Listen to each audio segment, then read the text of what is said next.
Reforma trabalhista. O trabalhador tem o que comemorar nesse 1º de maio? Será que tem? Especialistas apontam mais pontos negativos para o trabalhador do que positivos, com as mudanças que estão sendo propostas pelo governo federal. Veja agora os detalhes com Rosane Ferraz. Reformas trabalhista e previdenciária. Nos últimos meses, o trabalhador tem convivido com a incerteza em relação às leis do trabalho e a possibilidade ou não de se aposentar. Boa parte da população reagiu de forma negativa e foi às ruas em protestos realizados em todo o país.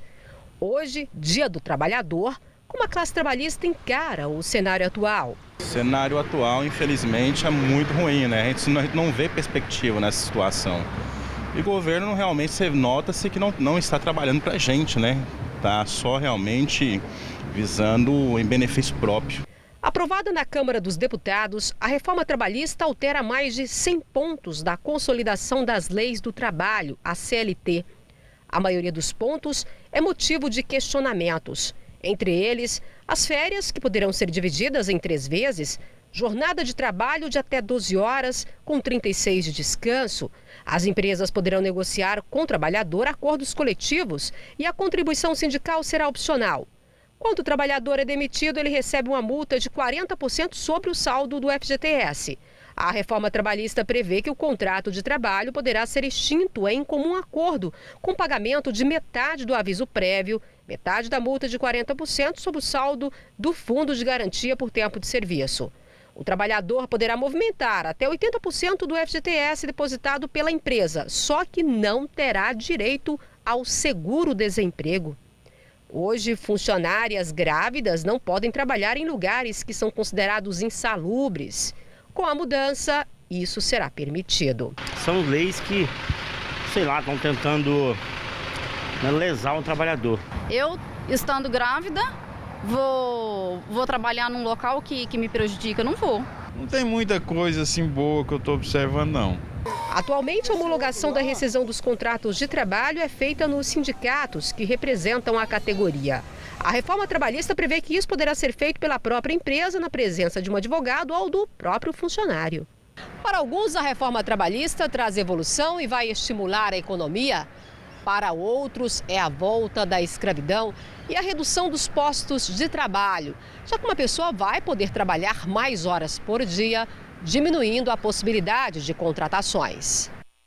Olha, tem gente dizendo até que com essa reforma a justiça do trabalho vai acabar. Isso é o que os mais contrários à reforma estão dizendo, mas para saber mais, a gente vai conversar com o juiz do trabalho, Dr. Rodrigo Dias, que está aqui com a gente. Boa tarde. Boa tarde. É isso tudo? Com relação à extinção da justiça do trabalho, acho que tem um exagero enorme, né? O que vai haver, se for aprovado no Senado Federal a proposta que saiu da Câmara, nesse estrito aspecto, é um maior rigor com relação à propositura de ações trabalhistas. Eu até diria que a maior parte das ações trabalhistas são sérias, ainda que não todos os seus pedidos sejam atendidos.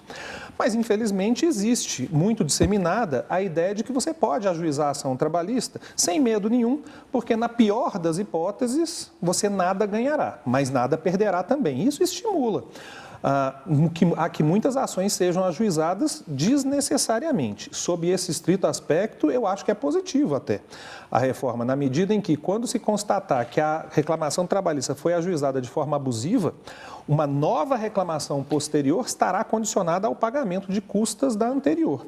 E eu acho que este estrito aspecto, se bem explicado, nem terá a reação tão negativa quanto aparentemente Doutor Rodrigo, tem. vamos fazer o seguinte, vamos pontuar tudo que foi aprovado na Câmara até agora. Vamos começar, eu queria começar, porque hoje a negociação salarial é feita entre patrão e o sindicato. Sim. O que muda com a reforma?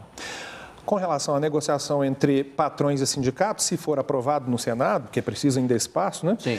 O que vai haver é uma amplitude maiores possibilidades de negociações coletivas entre sindicato de empregadores e sindicato de empregados ou diretamente dos empregadores com o sindicato de empregados.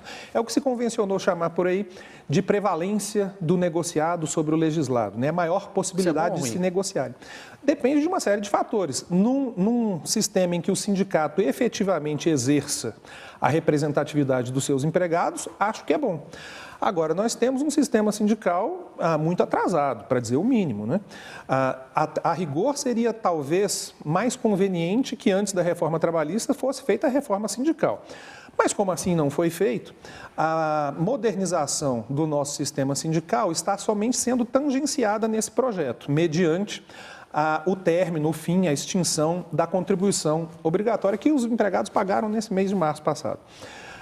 Isso é um dos temas que deve ser tratado de fato, mas falta mudar a Constituição, pelo menos a meu sentir, para que seja possível que o empregado escolha o sindicato que o representará. Porque isso não acontece hoje, porque a gente está no sistema de sindicato único. A minha maior restrição, particularmente a esse projeto, se dá justamente no seguinte sentido. Eu não acho, sinceramente, que sejam ruins as possibilidades de negociação coletiva, ou seja, de empregador com o sindicato.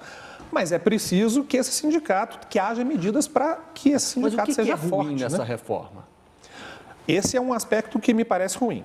A possibilidade de negociação ampla com um sindicato que provavelmente vai estar fragilizado pela perda financeira oriunda da extinção obrigatória. Eu sou favorável à extinção da contribuição obrigatória, mas existem alguns passos que poderiam ser dados antes disso, ou então fazer com que essa contribuição vá se extinguindo aos poucos no curso do tempo.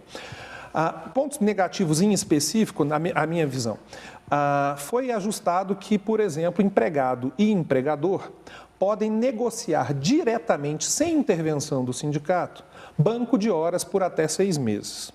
Eu não sou contra o sistema do banco de horas, mas a negociação direta entre empregado e empregador não me parece o melhor caminho, seria bom que tivesse o sindicato. De cabeça, uma outra disposição que me parece ruim é a correção do crédito trabalhista pela TR. A forma de atualização do crédito trabalhista ser a TR, que a TR, nos últimos tempos, sequer reflete a inflação. De forma que o crédito trabalhista vai sofrer na justiça... E hoje é o quê? Hoje ainda é a TR. O problema é que na justiça comum já se adotou a taxa Selic, que é muito mais verdadeira. E esperar, me parece que seria razoável que também assim fosse para a justiça do trabalho. Muito com isso. Se você consegue, em uma ação trabalhista, você tem algum direito reconhecido, R$5.000 por hipótese. Se você for receber esse valor só 6 meses adiante, durante esses 6 meses, os R$5.000 serão corrigidos pela TR e não pela taxa Selic, que seria o caso se esse crédito fosse um crédito comum na justiça comum, o que não é razoável, na minha opinião. Rapidinho para encerrar, férias, parcelar em 3 vezes. Isso é bom ou ruim? Bom, da mesma forma que antes depende da negociação coletiva, mas nesse aspecto específico eu acho que é bom. É bom pelo seguinte, se fosse ruim... É na conveniência da empresa, não do empregado. Bom, é preciso que a empresa negocie com o sindicato dos empregados a possibilidade de conferir férias em até 3 períodos. Se o sindicato dos empregados concordar com essa possibilidade, aí a empresa, tal qual ela faz hoje, inclusive, define quando serão as férias do empregado. Só que, diferentemente de hoje, em que pode ser em 1 ou 2 vezes, poderá ser feito em 3 vezes. 3 vezes, diga-se de passagem, isso já existe para o servidor público federal, que pode tirar férias em 3 vezes e, não raro, tira voluntariamente. Vamos acompanhar, então, agora como é que vai ser o andamento do projeto lá no Senado. O juiz Rodrigo Dias, muito obrigada pelas informações. Eu que agradeço, fico à disposição. Muito obrigado. Boa tarde ao senhor.